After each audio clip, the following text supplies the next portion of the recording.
Bloco do nosso programa, claro, todo feminino esse bloco, eu e Paloma Ortega. Bem-vinda, Paloma. Salve Maria Imaculada. Obrigada, Antonielli. Salve Maria Imaculada. Boa tarde ao pessoal de casa que nos acompanha aqui. Pois é, já antecipei uma notícia, né? Porque peguei o gancho da Paula, né? Falando de fake news. O pessoal tá preocupado nessas eleições, né? Sim, a fake news aí é um tema bem polêmico que a gente, principalmente, né, no universo da internet, a gente vê bastante notícia onde as fontes não são analisadas, né? E acaba disseminando aí essas notícias falsas. Então, saiu uma pesquisa que fala que os eleitores estão preocupados com essas notícias, né? Porque isso influencia muito nas eleições, nos votos. A gente tem notícias também internacionais e também notícias da igreja. Além da previsão do tempo, porque ontem aqui em Campo Grande... Meu Deus! Foi um desastre, né? Choveu pouco, choveu 1h30, mas foi suficiente para chover o que era para ter chovido o mês todo de outubro. Então a gente vai falar mais na previsão do tempo. Indo para minha casa, um monte de árvore caída lá no seu caminho também? Sim, você viu árvores caídas? Além das ruas, né, que estragaram o asfalto e a pavimentação. Hoje a gente foi andar no centro, também tudo sem semáforos todos desligados. É porque conforme as árvores foram caindo, né, acaba mexendo também na fiação elétrica. Meu Isso Deus! Causa um transtorno aí, mas... né, a gente vai acompanhar um pouquinho mais disso. E olha que nem são as águas de verão ainda. É verdade. Vamos então falar umas notícias de hoje. Vamos às notícias. Muito bem, boa tarde. Começando as notícias no dia de hoje, 3/4 dos eleitores estão preocupados com as notícias falsas da internet e como elas podem influenciar nas eleições de 2018. Ter o voto influenciado por fake news é uma preocupação de 75% dos eleitores. Segundo pesquisa divulgada ontem, dia 3, pela Confederação Nacional dos Dirigentes Lojistas e pelo Serviço de Proteção ao Crédito, SPC Brasil. Você confere se uma notícia é verdadeira antes de passar essa informação para frente? Antes de encaminhar pelo WhatsApp, por exemplo? Eu normalmente não passo para frente com medo de ser falsa. A gente só confere quando é uma coisa muito impactante, muito pessoal. Aí você vai num site, clica no site para ver o que é. Pois há 4 dias da eleição, uma pesquisa da Confederação dos Lojistas mostrou que 75% dos brasileiros têm medo de ter o voto influenciado por fake news. Ao mesmo tempo, a quantidade de pessoas que dizem checar se uma informação política é verdadeira é menor, 60%. Como explicar essa diferença, então? Há uma demonstração clara que aqueles que afirmaram que verificam a veracidade, o número deve ser muito menor do que apresentado na pesquisa. Muitas pessoas mentem sobre essa informação para não passarem uma imagem de alguém desinformado na atualidade. A internet e as redes sociais se firmaram como 2 dos principais meios de informação e desinformação nessa eleição. Por um lado, 1/3 dos brasileiros compartilha dados sobre políticos nas redes. Por outro lado, 40% não conferem a veracidade desses dados. A internet é hoje a segunda fonte de informação política do eleitor brasileiro. Ela só perde para os debates na TV, ainda segundo a pesquisa. As reportagens aparecem em terceiro lugar, as conversas com parentes e amigos vêm na sequência e só depois está o horário gratuito no rádio e na TV. Os principais candidatos com maior tempo no rádio e na televisão estão na base das pesquisas, estão com índices baixíssimos de votação, enquanto aqueles que têm pouco tempo, mas grande penetração na internet, mais especificamente nas redes sociais, esses estão à frente nas campanhas eleitorais. Ou seja, a internet veio para ficar e será o grande campo de campanha eleitoral daqui para frente.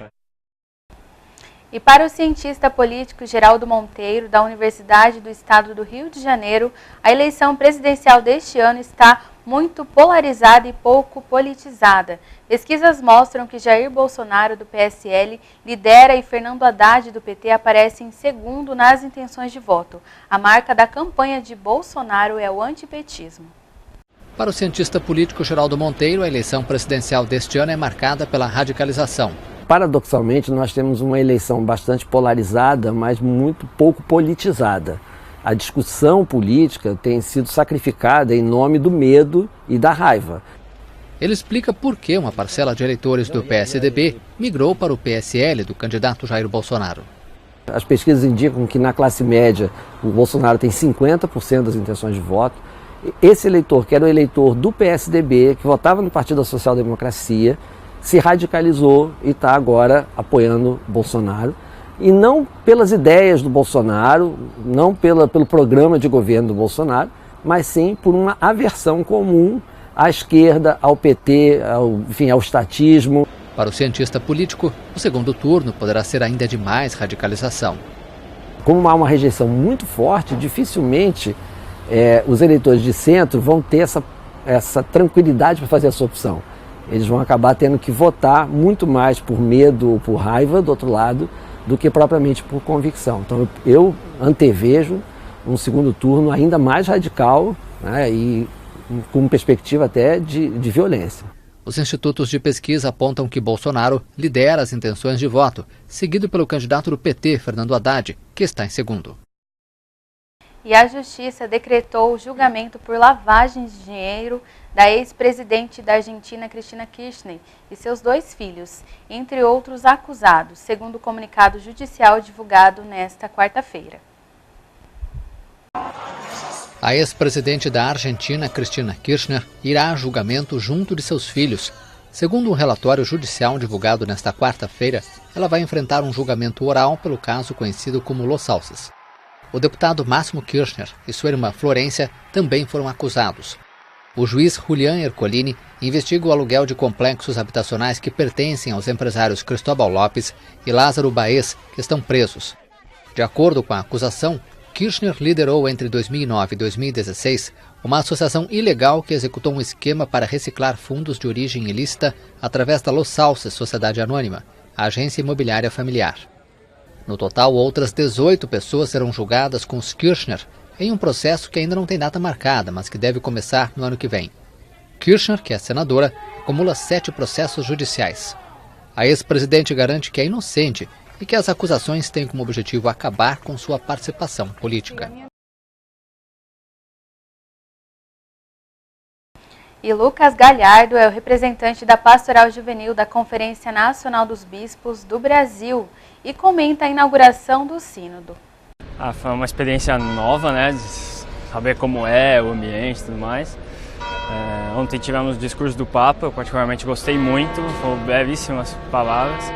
Falou muito sobre uma igreja aberta à escuta, não só aqui no sínodo, mas todo o processo, por toda a vida. Esse exercício de escuta, de manter isso, que uma igreja que não escuta é uma igreja que não está aberta às novidades do Espírito Santo. Sobre discernimento, que é o método desse sínodo. Então esse exercício de discernimento ao longo do sínodo, ele bateu muito nessa tecla. Até foi muito interessante, ele pediu assim, nas intervenções, nos trabalhos em grupo, depois de cada 5 intervenções, 3 minutos de silêncio, assim, para você realmente refletir e tentar deixar da melhor forma possível que o Espírito haja de verdade assim através de nós. Foi muito interessante, foi também sobre a questão desse diálogo das gerações, né, da importância de pôr em contato o diálogo com as gerações, foi de uma aliança de gerações, eu achei isso muito interessante. Foi isso que tivemos ontem, foi interessante, intenso, interessante, e vamos ver a partir de hoje como vai ser a dinâmica mesmo. Agora vamos falar da previsão do tempo. Depois do temporal de ontem, que alagou ruas, casas e derrubou muro, árvores, arrastou carros e causou transtornos em Campo Grande, a previsão para Mato Grosso do Sul é de céu nublado com pancadas de chuvas e trovoadas isoladas, especialmente na faixa centro-norte. A possibilidade de névoa úmida e nevoeiros no sul e sudeste no fim do dia. Sudoeste no fim do dia. As temperaturas máximas no MS devem ficar na casa dos 32 graus, de acordo com o IMET, o Instituto Nacional de Meteorologia. A partir de amanhã, dia 5, o sistema frontal se desconfigura no continente e as temperaturas voltam a aumentar no sábado, dia 6, com os ventos passando para o norte. Com o calor e a umidade, pancadas de chuvas e trovoadas são esperadas principalmente no período da tarde. Então fico alerta para você aí de casa. Antoniele, essas foram as informações de hoje. Até amanhã, se Deus quiser. E salve Maria Imaculada. Salve Maria Imaculada. Paloma, obrigada, viu, pela participação aqui no nosso programa. E amanhã tem programa ao vivo de novo, gente. Amanhã nós vamos falar sobre o Outubro Rosa, que já começou. Não sabia que tem carreta de atendimento, gente, desde o dia 31 e vai até o final do mês? Pois é, amanhã a gente vai falar sobre isso. Também vamos receber a dupla sertaneja Neto e Zanotti aqui animando a nossa tarde de sexta-feira. Um beijo grande para você, uma excelente quinta-feira, aproveite seu dia. Louvado seja nosso Senhor Jesus Cristo, para sempre seja louvado. Salve Maria Imaculada, tchau, tchau.